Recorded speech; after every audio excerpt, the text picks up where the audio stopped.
Hello everybody, welcome to the Healing Arts Podcast. Today I had the great pleasure and honor to speak with Dr. Lindsay Hollister. She's a doctor of naturopathy, of naturopathic medicine, and we covered quite a bit of territory as far as her profession goes, what the education was like, how she got into it in the first place, which is quite an amazing story, and what kind of treatment protocols she uses, and how it works, and just a little bit of biochemistry and this kind of stuff, and maybe some more philosophical questions. We covered all of that in this awesome conversation. I learned a bunch, and I hope you learn along with me. I wish that more people knew about this profession. I think it's a great profession. I think it's a great thing to have. It's a great asset to have in your toolbox as far as your healthcare provider team. I think that teamwork makes the dream work, and I think that this is an extraordinarily helpful and powerful part of that team if you choose to use it that way. I think it's also great that it can be done remotely. A lot of the work can be done remotely. That's one of the great benefits of what it is that she can do, of what naturopaths can do, because they can do tests remotely, they can do coaching sessions remotely, and of course in person. If you can do in person, that's going to be better, but there we go. It's helpful if that's the way that you need to do it. So anyway, come along for the ride, and thank you very much for joining me.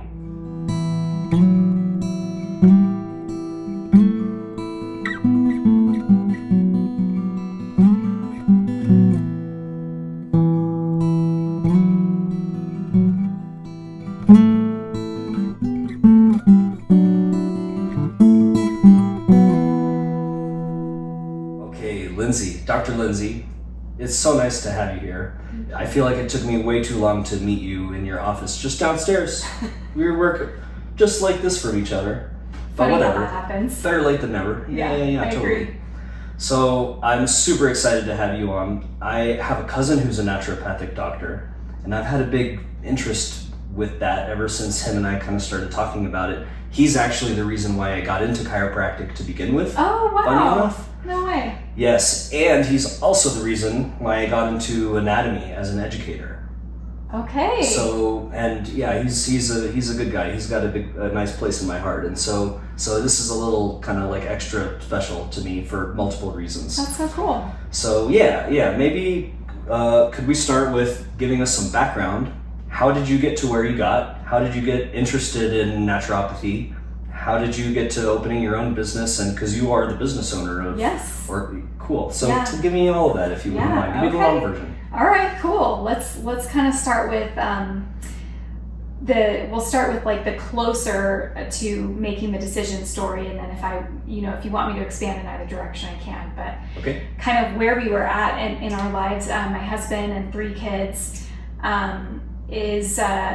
we were at a point where we had kind of we had had our 3rd child and experienced a lot of shortcomings in the allopathic experience of trying to care for her, because she had a lot of medical issues, a congenital hernia actually that required surgery right at birth, and so we were very plugged in and dependent on the conventional path. But then the follow-up care for her just fell short desperately. It was a really, really bad experience going through the GI process in particular, trying to heal, all the damage that had occurred in her gut, all the trauma of being in the NICU for over a month. So there was a lot there. And we kind of did what we were told for about 2 years and just weren't really experiencing the healing that we wanted to see for her. And we had been taking matters into our hands quite a bit. We had a great chiropractor actually who was kind of our guide at that point. But it just became apparent that it was time for more. And I felt like I needed to go and explore how to help her. I needed more context because I was doing a lot of self-study, and I had been doing a lot of self-study for years prior. I was always interested in holistic medicine. But at that point, there was just too much medical context missing in order for me to feel confident about what she needed. And, we were in a position where we were ready to kind of uproot things and do something different, mix things up in our lives. And I was working a job that I was unhappy with. My husband is military. He had just finished a deployment and was very happy with where his career was at, and also very open to sort of mixing things up a little bit. So I went to him with, I'm sitting at the job I hate, kind of scrolling, like, what do I do? Looking for solutions for my daughter, and come across naturopathic doctor. And I'm like, oh, cool. Maybe I can get an online certification, is what I thought. That's awesome. Yeah. Didn't know what a naturopathic doctor was. Because, this is 2013. Just for context. And so this was before Colorado even licensed naturopaths. That happened in 2014. Oh.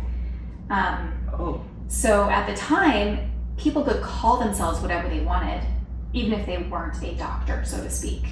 So there was a lot of confusion around what that title meant, which is why I thought, online certification is probably what I can expect. And I quickly learned that wasn't the case. For those listening who are also not aware, it's a naturopathic doctorate is offered by 5 schools in the whole world. In the world? In the whole world. I did not know that. There's one in Canada, and the rest are in the US. At one point, I think there might have been one in Australia. I don't know if there still is, but so in order for me to get that education, I would have to move. And also, I had an undergrad in business, so I was going to need 2 years of prerequisites, pre-med, essentially. So we were looking at a 6-year commitment and moving our family, which would be very difficult for a military family to kind of uproot. We have a weird situation where we're very planted in my husband's military role. So anyway, talked to my husband, said, hey, this is something I think I'm interested in, maybe when our kids are older, it'd be pretty cool. And he's like, why not now? Yes. Right? Yes. Completely shocked me. I was like, are you serious? He's been a champion for me ever since. So not to be underrated. He's behind the scenes, but he is a champion for what I do, and it's so inspiring. I'm so thankful for his support. So we uprooted. First 2 years of study, primarily through community college. After hours. He came home from work. I went to school. Wow, and that was done locally. That was local. Yeah, Colorado Springs, and some of it had to be done remote through like CSU. But yeah, we got that done in 2 years, and then took off to San Diego. So many stories coming to my mind around that leap, but it all worked out. The rest is kind of history, and we finished that program after 4 really, really aggressive years of study, and then moved back and opened a practice where I could be the doctor that we wish we had for our kids. That was the goal. That's beautiful. Thank you. That's beautiful. And you said there are so many stories that came to mind about San Diego. Can you maybe tell the first one that pops to mind? We signed a lease on a rental property there before my husband had lined up a job and before I got accepted to Bastyr. We just knew it was our path. Oh, wow. Super, super risky, but we went there. It was, I guess, probably 2014 when we went there for my interview at the school, but I had not been accepted yet. And while there, found like the perfect house in the perfect neighborhood that just felt like it called to us, and it was a good place for our family to be. And it was the right price, which is hard to find in San Diego. And we finagled and got ourselves into that rental property, and then quickly scrambled to make sure all the other pieces fell in place, and they did. That's awesome. Yeah. And it's so surprising to me that the military was chill with you. Just, oh yeah, you want to go to San Diego? Sure, you can go to San Diego. That's not how the military works. It's not. What's up with that? It's not. Therein lied. My husband's name is Scott. He doesn't take no for an answer. And so he's just very good at looking for the opportunities in everything. He finds the open doors that are not always obvious, but they're there. Most people don't see them, but he sees them. And so he makes things work, and he did an incredible job. He actually gave up his full-time status and switched to reserve status. Oh. So that's what allowed him to move, which also meant he would have to travel a lot in order to fulfill his reservist duties. But he was able to switch to a location in California where he could go and pull duty, a couple times a year.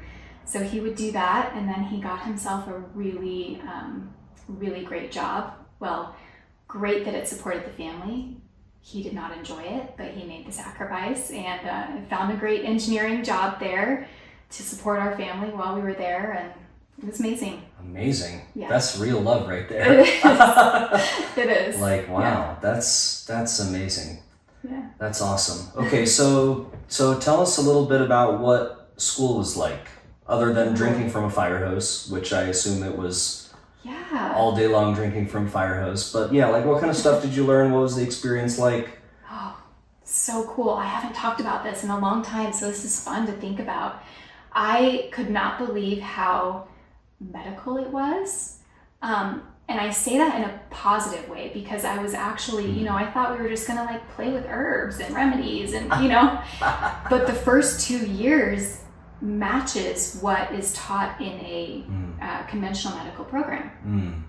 So it was set up in quarters. So every 3 months, we had 25 to 29 credit hours at a time. Just this massive course load, 5 days a week. We were sitting in lecture all day. And so what that meant is that the first year was entirely focused on every body system, all the anatomy, the physiology, the biochemistry, very, very science heavy. And the emphasis was on how things are supposed to work, right? How does the body work? And it was cool how it was set up in functions or in body systems. So, one semester we'd be studying the cardiovascular and respiratory system. The next semester we were focused on like musculoskeletal and lymphatic. And then the second year matched those themes, but the focus shifted to pathologies of those systems. So it was organized in a really nice way.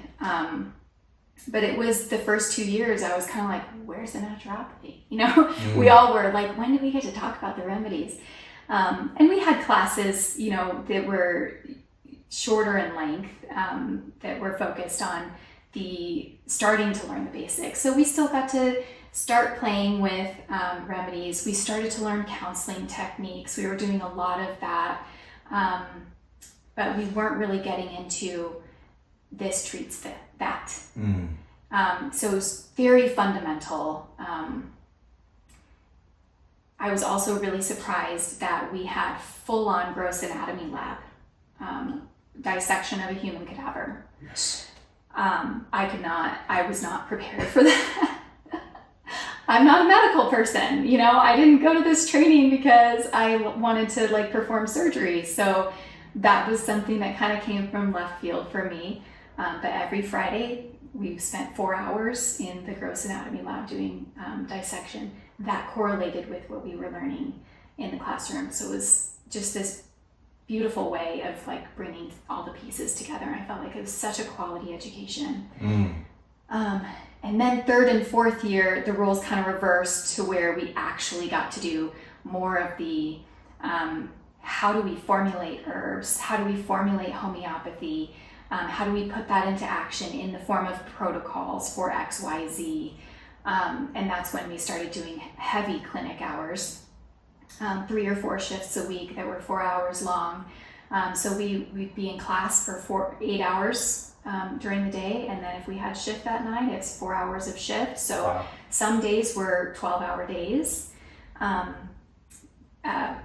But it was fun starting to put things into action.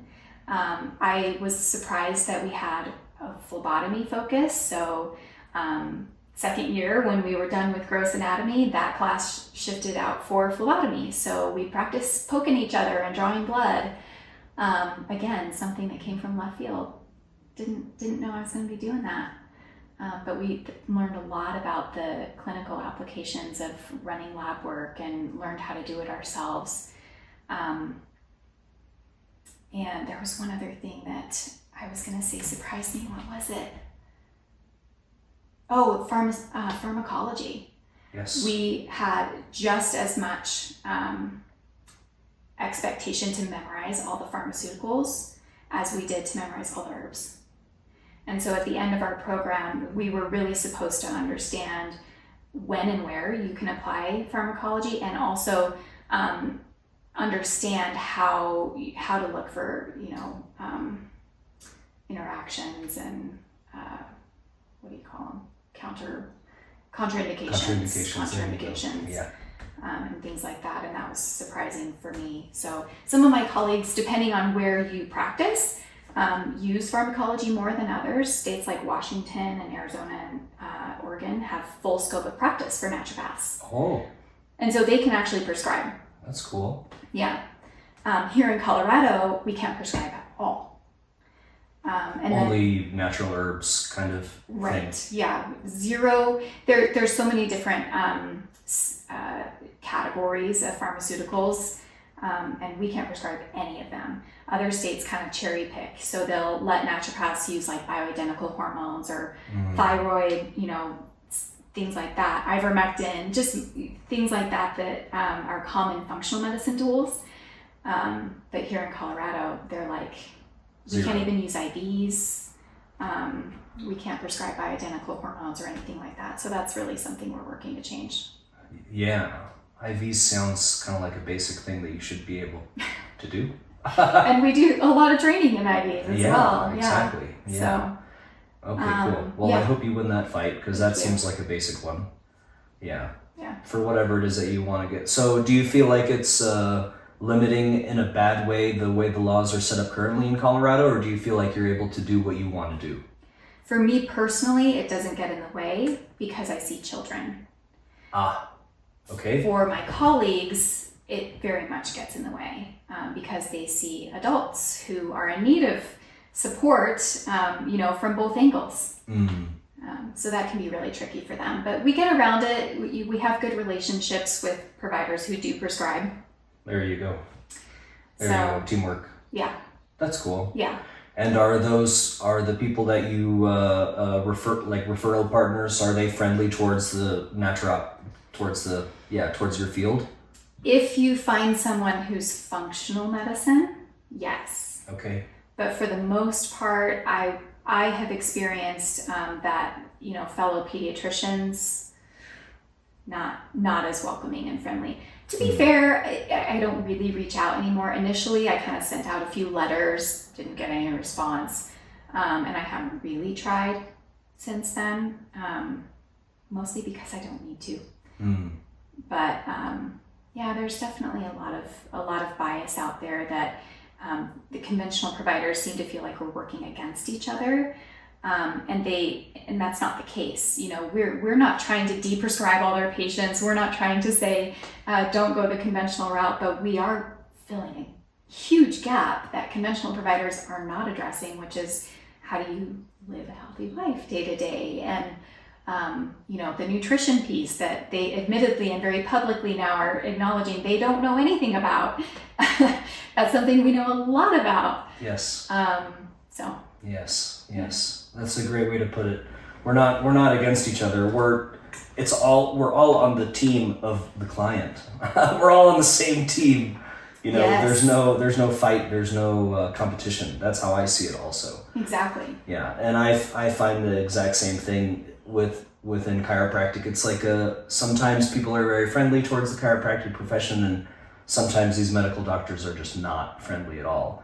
And the most frustrating part for me is whenever I've had a couple neurosurgeons who obviously don't really know that much about my profession tell mutual clients to stop seeing me over reasons that they don't even understand how it is that I work, and they're, you shouldn't do that because it's no good. Well, why is it no good? Oh, it's just not good because, it's just, dangerous. And it's like, you have no idea how gentle I am with my people. Anyway, so how do you?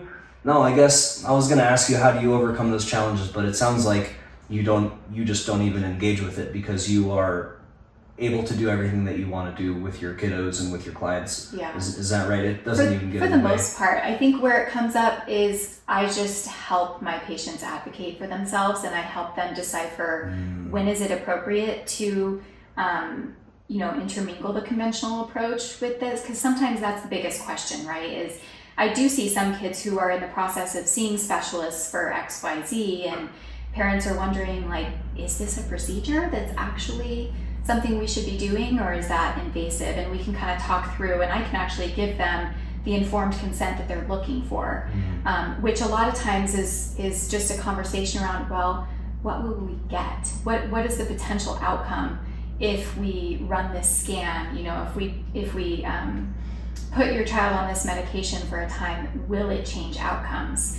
And if the answer is likely yes, well then let's incorporate that with our plan and also offer support around it. Yes. But if it's not really, and we have time, like for example, a good one is adenoidectomy. So a lot of kids have swollen tonsils, have had them for a long time, have a history of chronic ear infections, and they are being recommended by their ENT that they just need to have an adenoidectomy. Just or tonsillectomy, adenoidectomy, just take them both out, and then the problem goes away. And it doesn't, for one thing. I've seen them years later with just still the same sinusitis issues and improper drainage, because the problem wasn't the tonsils and adenoids, the problem was improper drainage. But a lot of times we'll have that conversation with the parents of like, how much is this impacting their life right now? Because sometimes they're not getting good quality of sleep, and it's a huge problem, and it's impacting their behavior, and they're not able to function at school. They're having ADHD, they're getting labeled ADHD because they're actually just not sleeping, or they're having recurring infections. So sometimes it does need to happen sooner rather than later.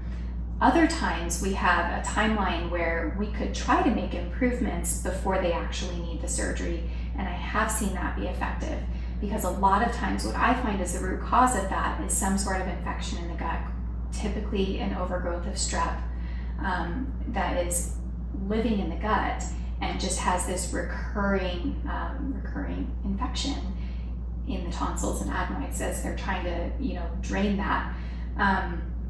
And so they get diagnosed with strep, they get on antibiotics, and they've had multiple rounds of antibiotics. Each time that happens, that causes more dysbiosis, more strep overgrowth actually, and less of the good bacteria. And so depending on our timeline, we could spend 3 to 6 months trying to reverse that using herbs and probiotics and gut healing nutrients. And then we can see the tonsils and adenoids reduce naturally. Yes. So that's a lot of conversations with the parents. That's a good example of, let's determine how much of this you want to be natural and when we need that surgical intervention. Yes, and if you do need the surgical intervention, then all of the support that you gave during that time is going to help the surgery become more successful, actually. 100%. Yeah, totally. Yeah, totally. Yeah, a similar example comes up to mind in my field of, people, do I have this thing in my spine, and do I need surgery? And my neurosurgeon says I need a surgery, and it's like, maybe, possibly, but let's see if we can work some things out, kind of open up some space and get some fluid movement, get some energy movement, wake up the muscles, wake up the nerves again, and see if we can kind of stabilize everything. And a couple months later, let's see if you still need it, and if you do, then all of the work that we have just done is going to help the surgery become more successful, and then maybe you end up not needing the surgery. Actually, it's like it's a good little parallel story there, I think. Yeah, absolutely, because so much of chronic illness is actually stemming from stagnation.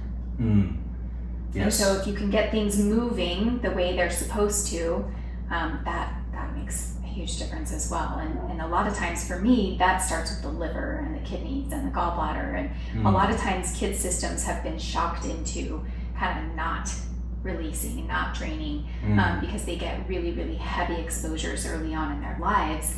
The liver gets backed up, overwhelmed, starts storing gunk in the tissues, and then cellular function, is not up to par. But if we can encourage drainage and a good flush of the system, it's amazing the ripple effect that has throughout multiple systems. Yes, yeah.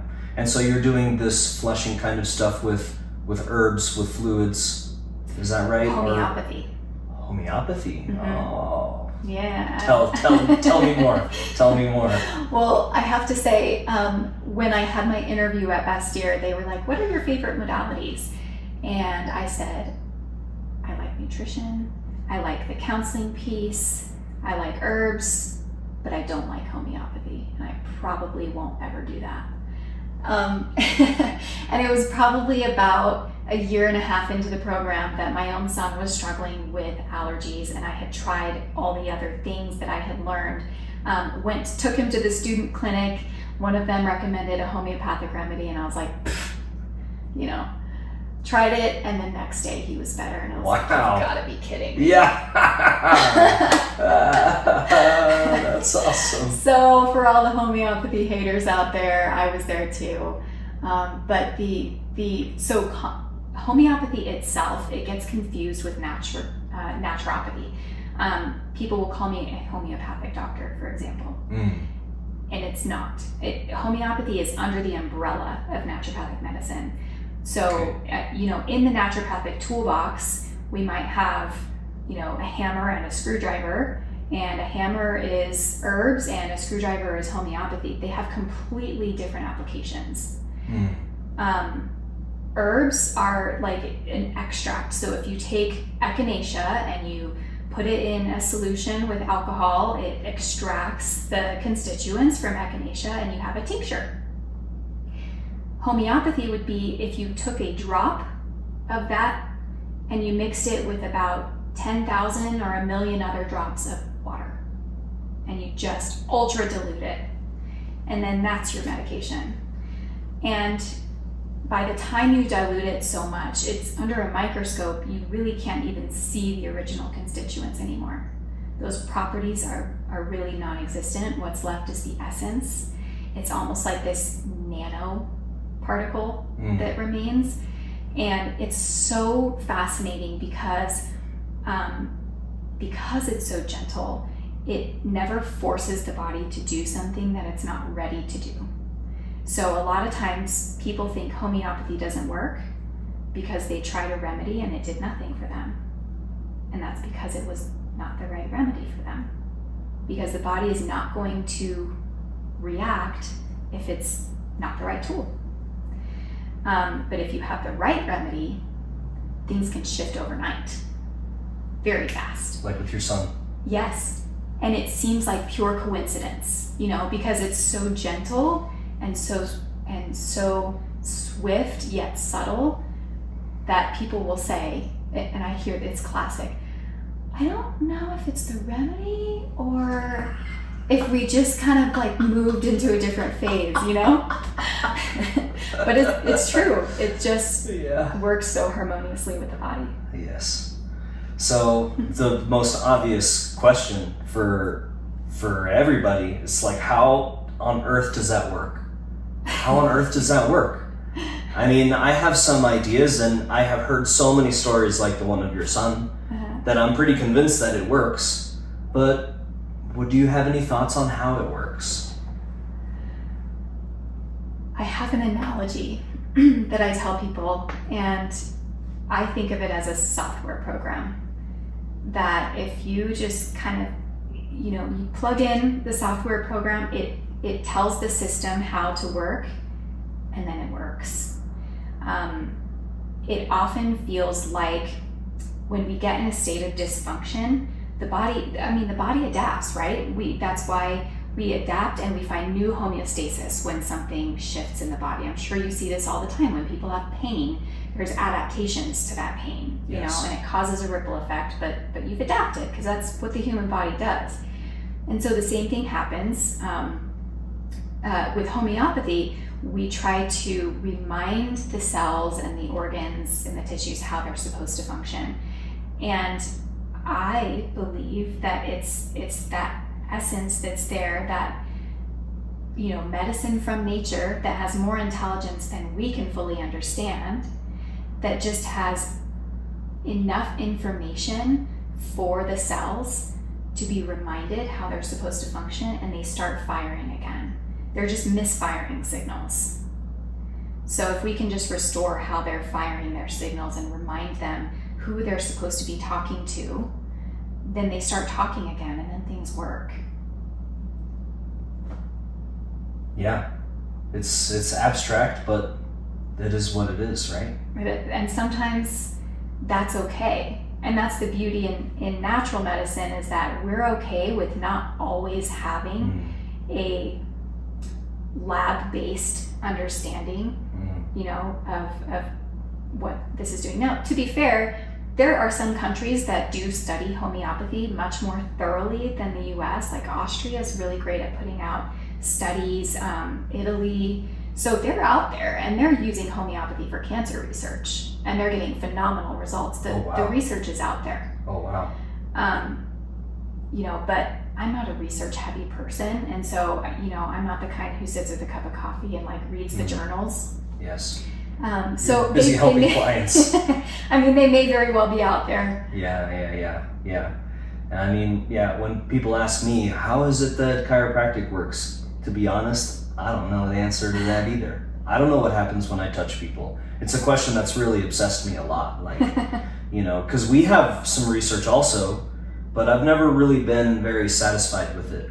I've never really been satisfied with the like conclusiveness and the, what's the word? Like, I feel like it's always partial. We always get like partial answers. They're like, oh yeah, that's it. It's this dentate ligament, and the dentate ligament, you know, and the meninges and this one, and then you unwind it, and then the whole thing. It's like, really?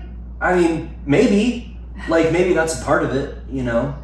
Like, I can't say no, but also, it's like, there's so much magic that happens, you know, whenever someone, during these types of processes. And so, maybe like a similar thing with homeopathy, you know, maybe we'll never know. Maybe it's, to me, when I hear people talk about homeopathy, it seems like very metaphysical sort of medicine. That's how it seems like to me. Like, I love that. You know, this is easy to hold on to. Like, okay, it's a wood and it's a metal, and you know, but that's not it. You know, you talk to a physicist about what this is made out of. They're like, yeah, it's made out of energy, actually. It's 99.999% empty space, and the 0.0001 is energy. Like, well, I don't even know what that means. Exactly. You know? Yeah. So that's kind of what I feel, that's the vibe I get from homeopathy. It's like metaphysical medicine, you know? I love that description, and it's so true. And in the medical field, we have been accustomed over the last several decades to wanting concrete answers, and naturopathic medicine has maintained that we don't have to have concrete answers if we just trust what nature can do for us, because there's also this reverence for what nature provides. And even though we know how to utilize it as a tool, we also understand that there are elements of what that tool is doing that we will never fully understand, but we've seen it work enough in harmony with the body that we trust using it, and that's enough for us. Yes. Yeah, that's very well said. Yeah. I can take a lesson from that for sure. Yeah. Just trust the process, you know. Maybe I don't know fully how it works, but I have seen it work enough times that I have confidence that there's a high likelihood that it's going to work for you too, kind of thing, right? Yeah. We have that sign behind our front desk so that everyone sees it as they check in and out. Trust the process. Trust the process. That's a good one. Yeah, trust the process. That's a good one. We all need that reminder. Yeah, for sure. Yeah. So how much are you using homeopathy versus herbs, and what other tools do you have in your tool belt? Ooh, that's a fun question. I almost always use homeopathy and herbs and supplements, as in like vitamins primarily, some minerals, over the course of treatment for everybody. When I'm starting someone, and when I say someone, I'm talking about like toddlers here for the most part. The primary population that I see is infants to maybe age 6. Oh, wow. Is my primary population. And Oh, a wow. lot of them just fall in that 0 to 3 range. Wow. Yeah. So we're starting a lot of times with homeopathy. One, because a lot of the concerns at that age are just well addressed with something super gentle. And two, because a lot of the concerns that come up during that age are detox. A lot of parents come to me after they've had concerns about what their child has been exposed to, whether it's vaccines or having to take antibiotics multiple times for ear infections, or whatever it may be. And so we are needing some sort of reset, and I use homeopathy for that because it's gentle and it performs it actually does more drainage, I would say, than detox. And so it's gentle enough that it's not going to, aggravate a little tiny baby. And then we use, I use herbs primarily if we're trying to kill an infection or like a parasite or an overgrowth of strep, like I mentioned, or we see overgrowths of other things on a stool test. And then we're using a lot of vitamins and other micronutrients when there's a clear need that we need to bring the system up to baseline. So the goal is to supplement for a time to restore function, and then we can pull back and just maintain lifestyle. So a lot of times I'm working through a sequence of detox and drainage first, and then we'll move into repairing systems and restoring function. So that's where the gut healing would come in, or whatever else. And then we're moving into how can you sustain these results? How can you build a lifestyle and a nutrition plan, knowing what we know now about your unique child and their unique body. What does that look like for them going forward? Awesome. Yeah. Awesome. You mentioned stool tests. That's interesting. Do you do that in-house, or do you send that somewhere? And we send a kit. You send a kit into some kit lab home. somewhere.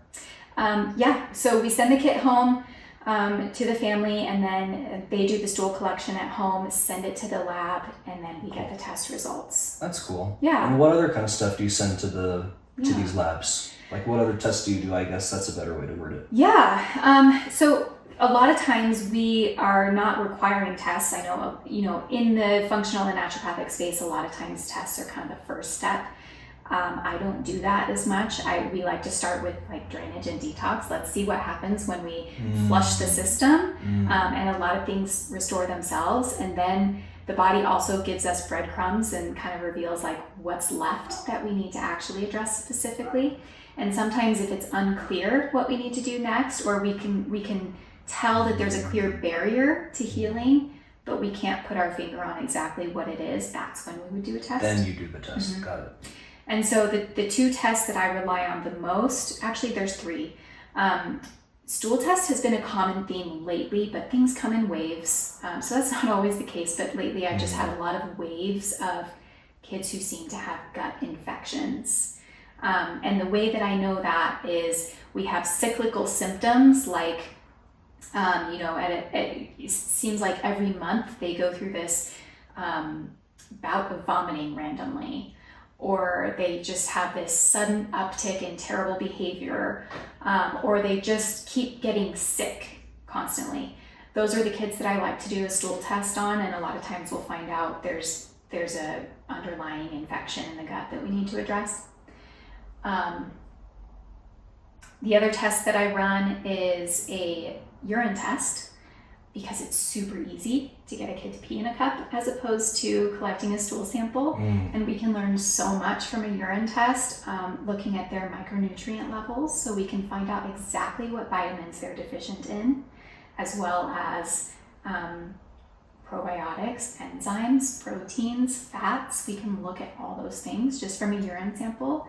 Wow. And so it's helpful to know what they're deficient in, but it also helps us extract data about, are they having methylation issues? Because a lot of parents have this concern about the MTHFR gene. We'll have to circle back to that. Please. are they having methylation issues? Are they having oxidative stress? Are they toxic? That urine test can shed light on all of those areas. Cool. And then the third most common test is a blood test, which I don't do a whole lot because it's a blood sample. And a lot of times that's not what we want to do with kids who are trying to avoid needles. But that test is helpful if we're trying to figure out if they have an allergy, you know. We'll look at food sensitivities, food allergies, environmental. We can do a very extensive allergy panel from that. Okay. Wow. Yeah. Some of these things are surprising to me, so I want to ask you about it. So I would have guessed that the blood test is where you check for nutrient levels, not in the urine. So that's my first question. Can you explain that? Yeah. How does that work? Well, blood tests are helpful for some nutrients, but not a lot, actually. So a blood test helps us look at, you know, maybe some iron deficiencies we can find from a blood test. So yeah, we'll do those from time to time. It can give us some insight to like B12 levels as well, and the health of the blood. It can shed light on some of the, you know, micronutrients, minerals as well. But what it misses is antioxidant levels like vitamin A, C, E, CoQ10, glutathione, alpha lipoic acid. All of these are really important antioxidants that actually have a role in our day-to-day metabolism. And so it's important to know whether or not we're deficient in those, and a lot of kids are. And you can't get that from a blood test? No. Interesting. We can tell from urine metabolites. Wow. Better how those things are happening, as well as protein levels. Like, are they actually getting enough protein? It looks for all sorts of different amino acids. Interesting. Very interesting. That's surprising to me. Looks at magnesium levels and a couple other minerals. Yeah. Interesting. Yeah, because urine is a filtrate of blood, right? Mm-hmm. And so, maybe somewhere in the kidneys, like how that filtration process happens gives you like clues about, or do you see the actual nutrients in the urine itself? No, it's clues. It's clues. Yeah, it's clues. So on the test itself, you'll see an extensive list at all the biomarkers that they're running in order to draw conclusions about what is deficient. Got it. Okay, that makes sense. Okay, the second thing that was surprising to me is the allergy stuff. You said blood tests are good to do to check for allergy things. And the only way I know about allergy checking is, what is it, like the little pricks? The skin pricks. Yeah. So can you tell me about that? Yeah. You know, there's applications for both, but if we want to have more conclusive results that are less subjective, you know, because a skin prick analysis is really subjective based on how big is the wheal and flare when you poke someone with this allergen. How big does the reaction get, or is there no reaction at all? And it's a scale, and that's what determines the reaction level.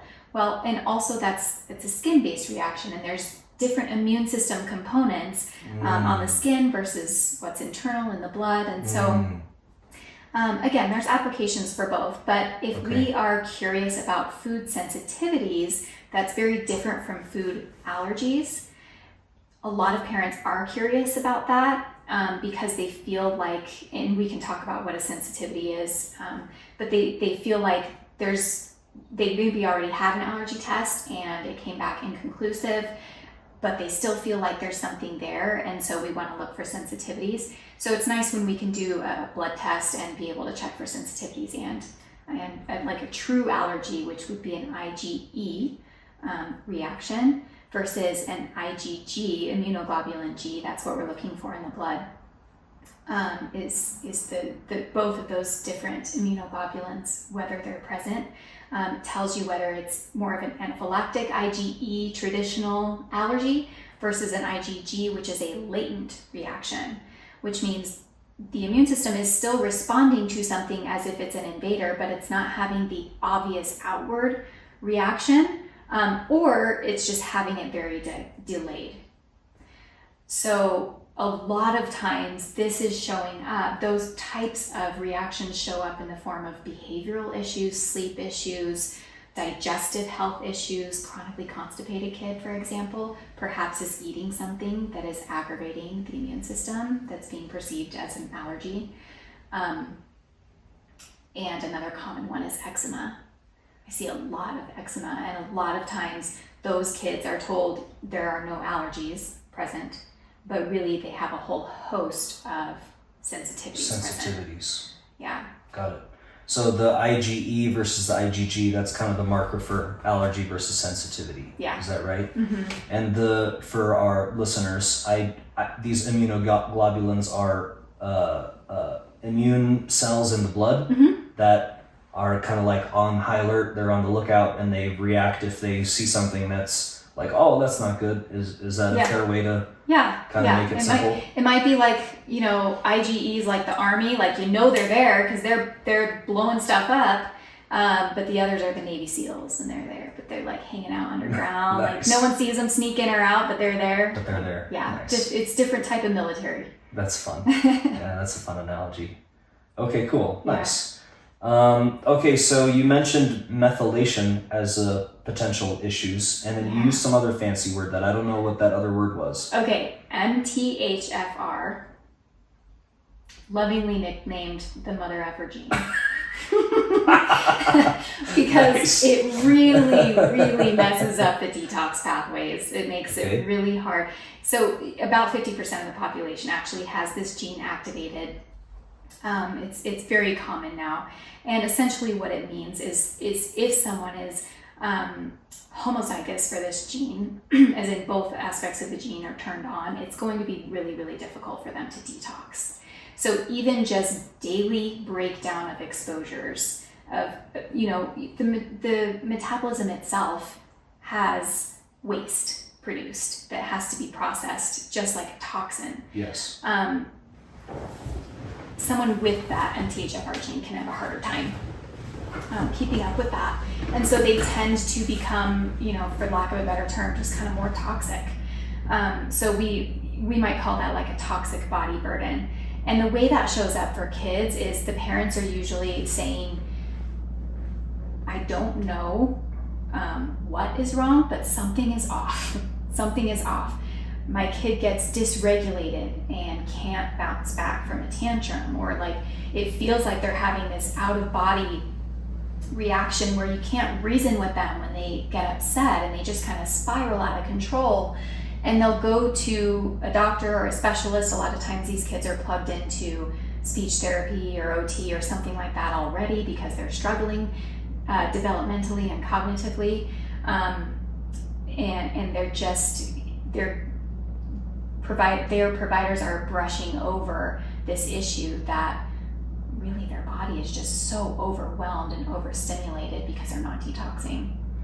And this mother effer gene is interfering with the ability for them to process all of that stuff out. Specifically what it does is it methylates and activates B vitamins, and among other things, but that's like the most clinically relevant application of it, is that when someone has this gene activated, we know that they need to be given already methylated B vitamins because we can't rely on their body's system to do it. Okay, interesting. Yeah. So that's where you see like the supplement differentiation between, when you're looking at the bottle, you can see B12 as cyanocobalamin, or you can see it as methylcobalamin. And that's when you know you have a methylated, it's already activated. A lot of times that's what's on the label is active B complex. Interesting. Yeah. Interesting. And if you don't have this gene issue, then you can take the cyanocobalamin. Did I say that right? And then it's okay because your body can methylate that itself. Ought to be able to, yeah. Ought to be able to. Yeah. And what if, let's say this gene is intact and you're able to do it, and you take activated B vitamins anyway, would that be a problem? No. Or okay. No. Okay. So the active form is safe for everybody. And the inactive form is safe only for the people who this gene is working well. Is that okay? Yeah. To say? Okay. Yeah. All right, cool. Exactly. Interesting. Yeah. That's very, very interesting. That's cool. I think I had seen this active something or other, but I had no idea what it meant. I'm definitely not a biochemistry. I struggled very hard in biochemistry, and I was glad to be done with it. So I'm grateful for people like you who put the work in and understand this kind of stuff. It's like, yeah, that's cool. Yeah. That's cool. Yeah. And to be fair, there are people out there who, I mean, this is where it gets very science heavy, right? So focusing on genes and gene function, and that is a very emerging field, and there are clinicians out there who are very immersed in the research and how to apply it clinically. That doesn't come up for me as much in my practice, and so, other than the methylation issue, which I just recommend taking methylated vitamins anyway. But all that to say, there are people out there who have made this their field of expertise, and it's more in their wheelhouse than it is mine. Yeah. That's why I go to conferences. There you go. They can digest it for me and tell me how it applies clinically, and there you go. I'm good Yeah, with and you that. find out what works, and then you use that. Yes.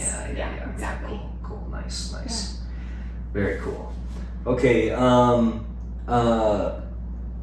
You work primarily with kids. You've mentioned that a few times.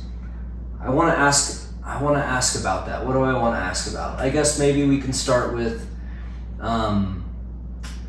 why did you choose that? Maybe is it your own experience with your son kind of that sparked that, this is the population I want to work with because it's near and dear to my heart? Is that kind of the idea? Yeah, all my kids. All your kids? All my kids. It was cumulative experience of just leaving doctor visits feeling so dismissed, sometimes just feeling really guarded, sometimes feeling really pressured. To kind of walk that back a little bit, I have 3 kids. My son is my oldest, and he was a home birth, actually. From the very beginning, I was already very holistic leaning, and so that was something I did kind of before it was popular. He's 19. So that was a long time ago, and loved that experience. It was fantastic. We're military, and so I took him in to his 2-month follow-up, which would have been his first doctor visit, because we've been seeing the midwife up until then. Excuse me. So I took him in to his 2-month appointment on base, and don't get to choose your doctor. You get who you get on base. Yes. And that was a horrendous experience. Oh, no. She was very upset with me that I had not vaccinated him. And at that time he had only missed 1 vaccine. Hep B would have been his requirement when he was born. He didn't get that. Lots of shame and fear. And in that appointment, my intention was to not do any more vaccines. She sat me down in a conference room and wheeled in a TV and popped in VHS. That's a good sign. And it was story after story of parents who lost their children because they didn't vaccinate. Just pure fear. Because they didn't vaccinate for Hep B, or didn't vaccinate in general? For anything, because at the 2-month visit I was being asked to do 4 other vaccines, and I was declining, and so she feared me into it, and I was in tears, and I think I have to look at his record, but I think I left that day with having done all 4 of the vaccines that she recommended, because I was terrified. And it was, I just left crying. I think I sat in the parking lot and cried for a long time before I even drove home. I just didn't know what was right. I didn't know if I had just messed him up or if I had just saved his life. And when those are the only options, either you break your kid or you save them from dying, that's just the most terrifying position to be in. And I had no advocates, because everyone was biased. So that was my experience there, and that led to, of course, more research, more trying to understand what's the best thing to do. How do I prepare for the 4-month visit when I'm going to be pressured again? Do I even go to the 4-month visit? So there was all of that, and he ended up receiving quite a few of the vaccines, just because of where we were at in our life at the time, and it seemed important. And he has the most allergies out of all of my kids. And so for frame of reference, that's something that I hold on to and think about as I'm, making clinical decisions now and noticing clinical patterns in the patients that I see. So that's been an interesting note. And then I had 2 daughters after that. My middle daughter did pretty well, but she did have some eczema that, I found out later was related to eggs, and I had no one helping me understand that. And so it took a very long time for me to make that discovery. And then my 3rd daughter, I kind of mentioned. So it was the combination of all of those experiences that just made me feel like there has to be a better way to doctor our children. And what I know now is that the better way is for parents to be the primary health providers. Health doesn't happen in doctor visits. Health happens every day. Health happens Sunday to Sunday. 3 meals a day, In all the micro decisions that we make every day. Yep. That's a super interesting way to think about it, that the parents are the primary health provider. That's very smart, actually. And then it's just on them to get educated, right? And get educated in a sense that feels right for them, because maybe the sense that feels right for them is to go to get their checkup every however 6 months or whatever it is that it is, and take all the vaccines, and that's what kind of feels right for them. And okay, well then, but for the parents that don't feel that way, then it's on them to get educated. And it's interesting because they didn't used to have to get educated. It was just knowledge that was passed down. That was how it always was. Parents were always the primary provider in their home of health, especially mothers. That was their role. Women worked together to deliver each other's babies. That was just how it was done. It wasn't until the 20th century, the industrial age. 1900s. Yes, the 1900s. And I could go on a soapbox about what happened to naturopaths during that era. They were stomped out, essentially, like very intentionally. But we're not bitter because we held on to our knowledge. But what happened is that everyone else kind of was told this false narrative that better health comes through chemicals. And there was this sense of control over health that had never occurred before. So it's understandable, to think that, oh wow, like we can just formulate this chemical compound and force the body to stop doing this very inconvenient thing it's doing. And so for multiple decades, that became the way. So that's an entire generation or two that was brought up that way. And during that time, traditional wisdom was lost. And now there's a huge movement of that wisdom coming back. And so these parents, in this era that I'm seeing now, they want that wisdom back in their control. They want to go back to having a garden at home and trusting that the food that they're putting on the table for their kids has actually quality nutrients in it. They want to know what they can do at home at the first sign of symptoms of fever and cough, and not have to go into the doctor. They want to know, what products do I need to have in my house that are safe? How can I, filter my water enough and trust that it's safe and pure for my kids? They want to spend time outside and be in nature. And so there's this huge return to traditions And I'm so stoked about that because that's what I think my role is. And I think that it's been really undeniably serendipitous timing for me to enter this space during this era where there's a grassroots movement happening that just needs some leadership and needs someone to be a champion for these parents. And I see myself as a person who can be there to help guide them and encourage them and cheerlead them and give them the education that they need. Beautiful. Yeah. Yeah, that leadership doesn't happen from top down. That leadership happens from bottom up. In communities, local, it has to be local. Yeah, for sure. 100%. So thank you for doing what you're doing. Fun. For sure. Yeah, for sure.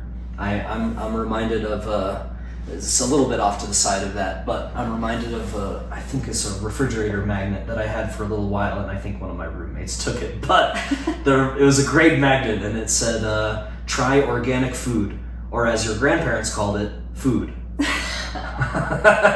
Right? I love it. It's like simple things, but in our modern day, it's like, it's so infiltrated by this thing and that thing, and making it more convenient and preserving it longer, and it's like, oh, it's going to be better because now it'll last longer and we don't have to, and it's like, well, sure, it's going to last longer, but also you just put in 27 different chemicals into it that our body is not designed to handle, and our body has never seen in its however long history of evolution. It's like we're not geared up to manage that kind of stuff, and so how is it a surprise that now the child is having all sorts of issues, Absolutely. And it's not even just the fact that the chemicals are causing issues, it's the fact that their food is devoid of nutrients. So they're toxic and they're deficient at the same time. That's a bad combo. Yeah. That's a bad combo. Yeah. One of my, actually my very first holistic health mentor, he was a chiropractor that I worked for. At age 18, I started working for him. That was a huge blessing to me. Really opened the doors to this entire journey. And he always said, all health issues are rooted in one of two things: toxicity or deficiency. And his career was primarily, I don't know, the 80s and 90s, maybe some of the 70s. And so he was able to make that distinguishment that people were either dealing with this or that, and now it's just both. Yeah, both. Yeah. Like in everybody. In an infant. I'm talking, like, I have seen some very chronically ill 6-week-old babies. What the heck? Yeah, and even in healthy parents or health conscious parents, they're doing what they can, but and still they're up against a lot. And you're able to help these kiddos, huh? 100%. That's awesome. Yeah, sometimes it's hard. Sometimes it's really hard. It takes longer than we want it to take. That's what we don't have control over, is the timeline. We don't get to choose. I would love to be able to choose that. Wouldn't that be great? That would be awesome. Yeah. But we definitely cannot. I can't choose it either, Yeah. Yeah. So what kind of, this might be a strange question, but what I want to know is how often you're able to help these kids and how often it seems to not work no matter how hard you try. For me, I feel like maybe 75% of the time I'm able to help to a degree that's, acceptable, comfortable, that feels like, okay, I got what I'm looking for. Yeah, maybe 75% of the time, which is pretty good. Super good. That's not bad. That's kind of I don't have numbers, I don't write these things down, but just kind of as a sort of off the top, that's kind of the sense I get. What would you say? What's kind of your sense of how often are you able to help people? Oh, if I were to put a number to it, I would probably be overconfident, because I feel like the majority of my interactions with patients every day are positive. And because I feel it when it's not positive. And by not positive, I mean they don't have anything good to report. They might be saying I don't know if I saw a difference, or no, we're definitely still stuck. Those conversations, I feel like I have 2 or 3 a week. And so, when I'm seeing like 30 plus patients a week, I feel like that's a pretty good That's awesome. ratio. That's awesome. My expectation, I've just come to expect positive feedback, which is a reason why I love working with kids. To be fair, it's not as much that like I'm a miracle worker. It's not that. It's the fact that kids' bodies want to heal. Yes. And so if you give parents some Yes. clues as to what to do, it takes off, Yes. and they're doing the healing. The parents are being consistent. All the credit goes to them because they're implementing these strategies at home and they're being the home healers. So I expect to see results from one visit to another. And if I don't, we are doing something different because we expect results, period. So either there's a test that we need to run or there's a different remedy we need to try. We need to change our strategy. I will tell you that I can count, I've been in practice now for 6 years. And so maybe we're at like 2 hands where I can count how many kids I feel like I couldn't ever get there with. And, and we parted ways nicely, but we parted ways. And those cases, we clashed in our goals because those were typically parents who either they weren't willing to make some of the lifestyle changes that would be required in order to create a foundation of health. Or they just wanted things to happen faster and they weren't happening fast enough for them. So those cases still stand out so much in my mind because they were rare and they were tough. And I kept going back to the drawing board on them and studying them and going, what are we missing? What are we missing? And what I ran into is a few things. The parents wouldn't get them off their pharmaceuticals. Typically it was steroids if we were trying to fight eczema and they just couldn't stop using the steroids. Sometimes, we do tapering strategies and that works fine, but I had parents who just kept going back to the steroids for every flare, and I can't heal the immune system when that's happening. And then the other situation is parents who, their child had very, very strong allergies, very, very sick immune systems that could not handle exposures, and they wouldn't remove pets from the home that were triggers.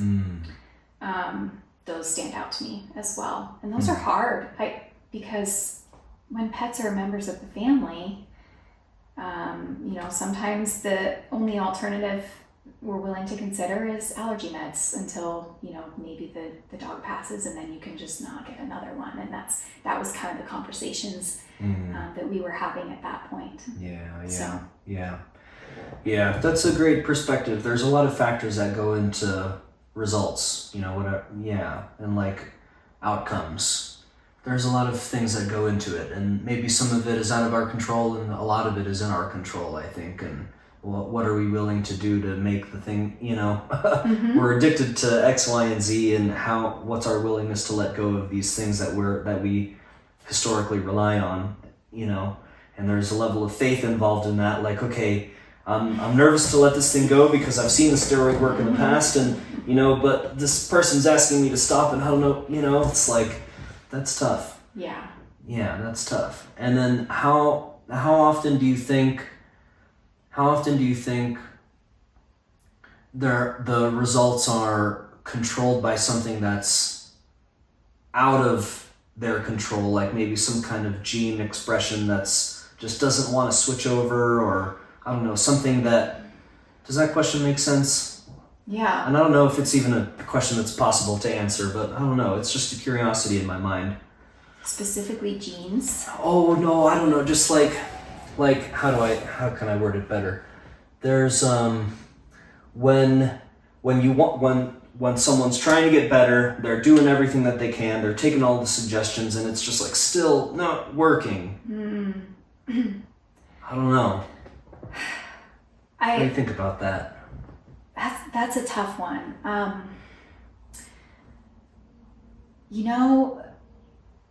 I'll be honest, I think a lot of times it's the parents being too stressed that's getting in the way for those kids. That's a cool answer. They can't heal, their system can't heal if it's always in sympathetic mode. And so my advice, if we've been working and working and working and working and they've been on stuff and it should have been working because I saw it work, in hundreds of other kids, then I often go to, let's do nothing. Let's do nothing. And I've had that work a handful of times as well. Ooh, that's cool. Just like let it go, emotionally let it go. Yep. Yeah, that's good. Because, and we just stop all supplements, but we replace that with, instead, let's reinforce to your child that their body knows how to heal, that they are not broken, that we trust the process, that we're just going to enjoy our lives. And sometimes we're doing like daily affirmations with that, or sometimes we're doing, this is where the counseling piece comes in. And that's why it was part of our training, because we do have a lot of these types of coaching conversations where, I've asked a mom very recently, have you imagined what it would be like if your daughter was better? And immediately tears. And she's like, no, I haven't. And I'm like, what is the possibility that you might be attached to trying to fix everything instead of just being okay with where she's at? What is the possibility that that's getting in the way? And she's been able to say, I've had this conversation with a couple of moms, but this one recently was able to say, you know what? Yep, that's exactly what it is. I need to just let go. And then our next conversation was, things are going surprisingly well. How about that? So sometimes that's pretty healing too, because our moms are so overwhelmed with the information that they're getting nowadays, and they're just constantly fed this information that can be helpful, but can also be really discouraging, because then they feel like they're just doing everything wrong.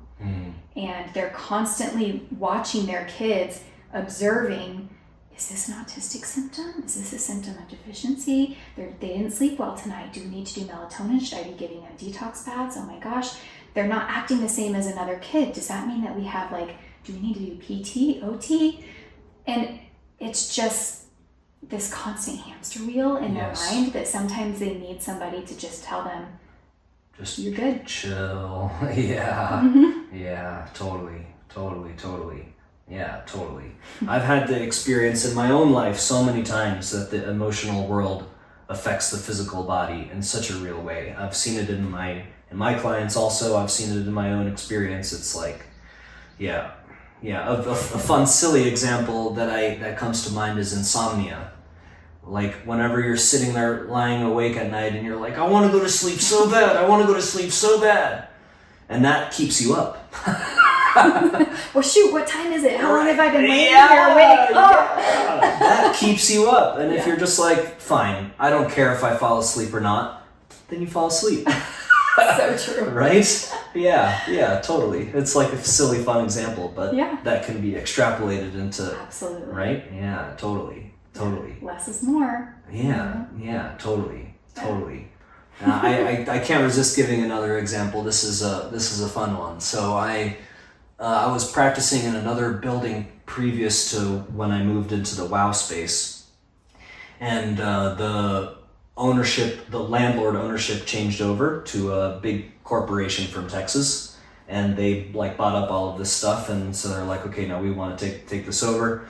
And the previous landlord was super friendly, always there, friendly rates for the monthly whatever and everything, and the new people came in and they doubled utilities. First of all, why would you double utilities? I know what utilities cost. I pay them every month. What's up with that? Yeah. And then they're raising the rent prices. They're raising everything because we got to cover our costs. So we want to cover our costs so badly over this purchase that we have to raise everything because otherwise we can't. And what happens? Half the people leave. Of course. So their insistence that they want the money so badly made them lose out on money. Right? It's like if they would have just chilled out and been like, okay, maybe we raise it a little bit, maybe we keep it for 6 months, let's be friendly, let's be chill, and it's all going to work out, then we would have all stayed. Totally, and know Right? your audience too. If they had had a conversation with you guys, known where you were at, then there might be some different approaches. Yes. Yeah, Yes. that's a great analogy. It's It's very just applicable. like this insistence, I want it to be this way, is a great way to have it not be your way. Totally. Yes, Yeah. it totally is. And kids are just that way anyway, you know? Yes. You're gonna have that child that just is a little bit more difficult, and sometimes it's those kids who they just need the space to be who they are, be what they are, be how they are. That's it. And they heal. That's it. Yeah, that's it. Yeah, beautiful. Beautiful. Yeah. Okay, what this is a big broad question, but maybe like the first thing that pops to mind, or the first 2 or 3 things that pop to mind, what kind of general advice would you give to parents? Yeah, general broad advice that you could give to parents. What pops to mind?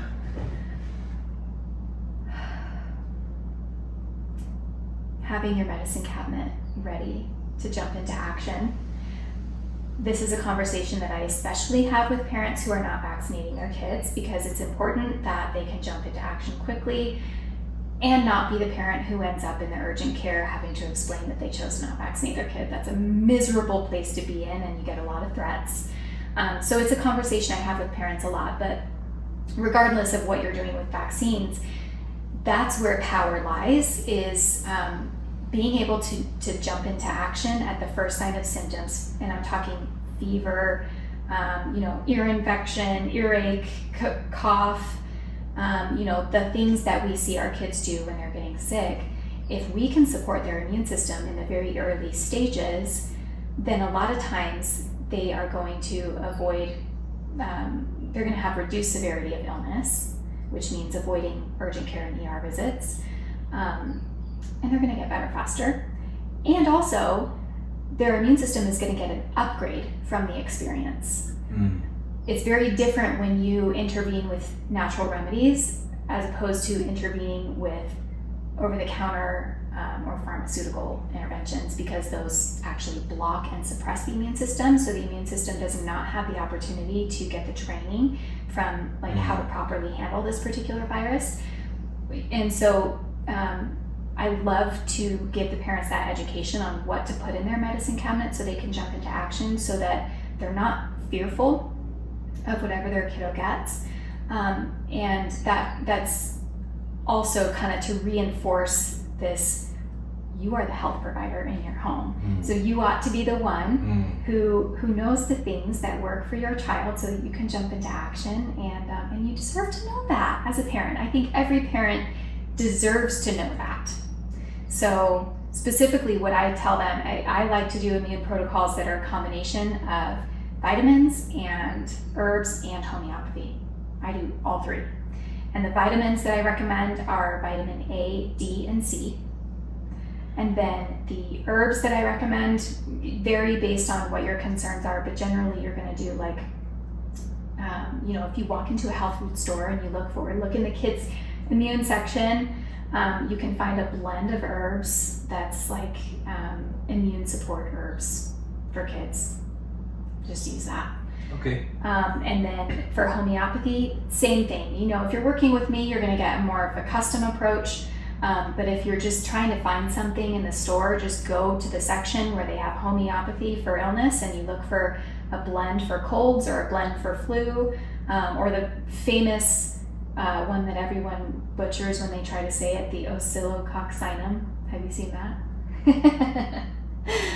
It's a fun word, though. Boiron makes it, so you'll see it if you go in a health food store at any time during flu season. You'll see it on the end caps and by the check station and stuff. Oscillococcinum. It's a go-to flu remedy. Things like that are just really great things to keep in the medicine cabinet. First sign of symptoms, support the body, and then a lot of times you can avoid the nightmares that could ensue. Yes, and these are safe, broad spectrum for everybody. Anybody can take these things. I mean, any contraindications for these sorts of things? There's definitely contraindications with herbs. I don't worry as much with vitamins and homeopathy. Herbs, you need to be a little bit more careful. You can overdo herbs, so I would take it as the bottle says to take it. Unless you have a naturopath on your team who can advise you. And I would also say these are not things that I would recommend for infants without having someone overseeing your care, so 12 months and under. But once we start getting to age 1, a lot of the packaging says, not for use under age 3. I don't feel that way. I usually, if we're looking at age 1 and up, most of the things that I just listed are going to be safe. Of course, there's your one-off circumstances. So everyone needs a naturopath on their team to help them know what's best for each individual child and what the proper dosing is. Because that's another thing too, is you can buy like a vitamin C or vitamin C elderberry zinc combo that's supposed to be immune supportive, but it's got very, very small potency, very low potency. And when I'm dosing vitamin C, I'm looking upwards of like 250 milligrams a day, where a lot of these might have like 75 or 100.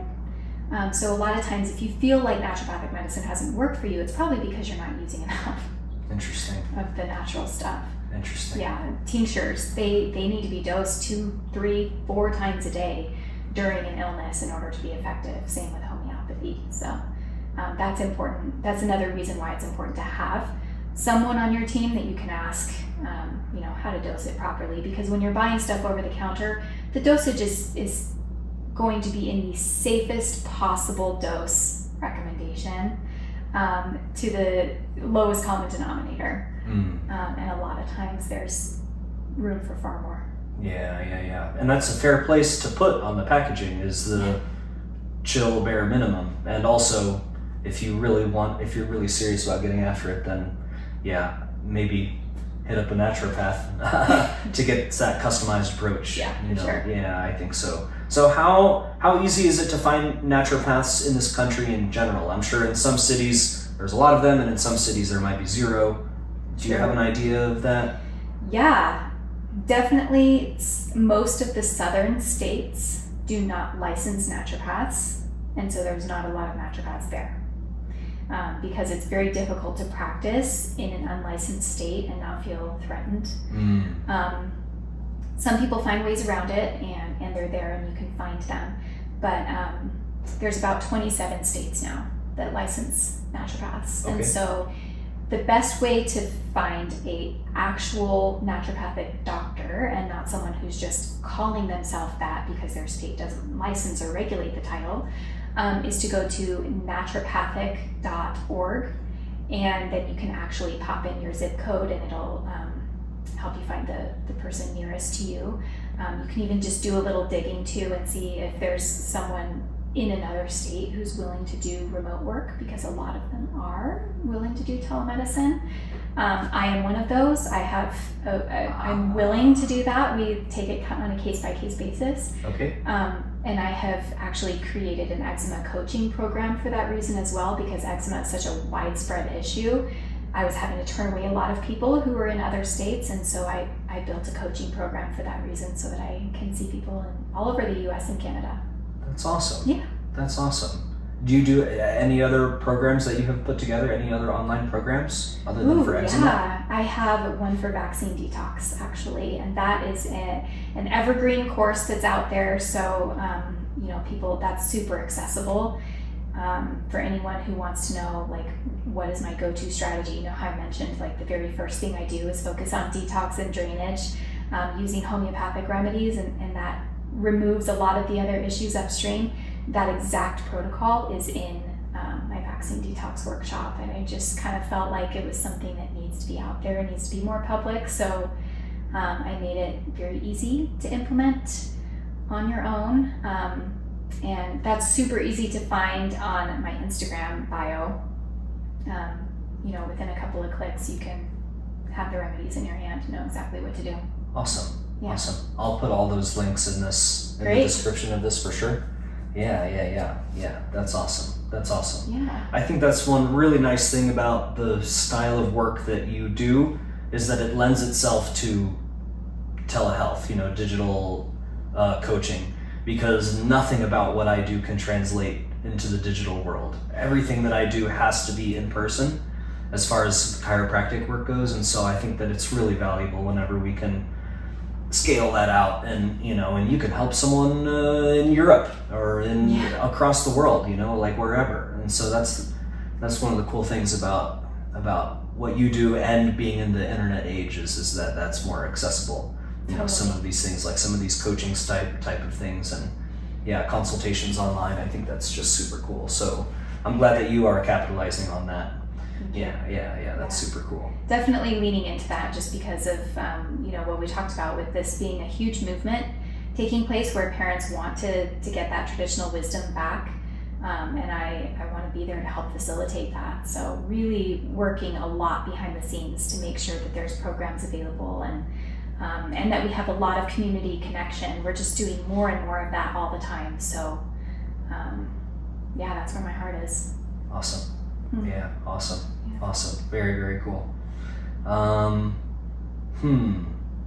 Anything else you want to leave us with? Gosh. Any kind of like final concluding thoughts that come to mind?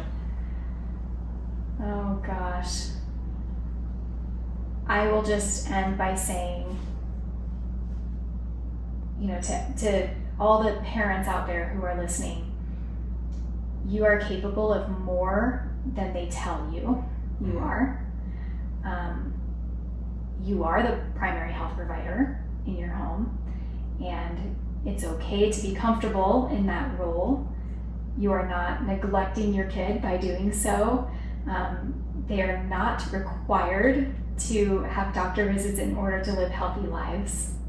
So be advocates for them and seek the education and seek the companionship and the camaraderie that comes with finding the people who think the same way, because there's such a massive movement out there of parents doing this that if you get plugged in with them, you will find so many opportunities to educate yourself without it feeling daunting, without it feeling scary or inaccessible. And I'm excited for the decades to come. It's gonna be really fun to see how culture shifts in health.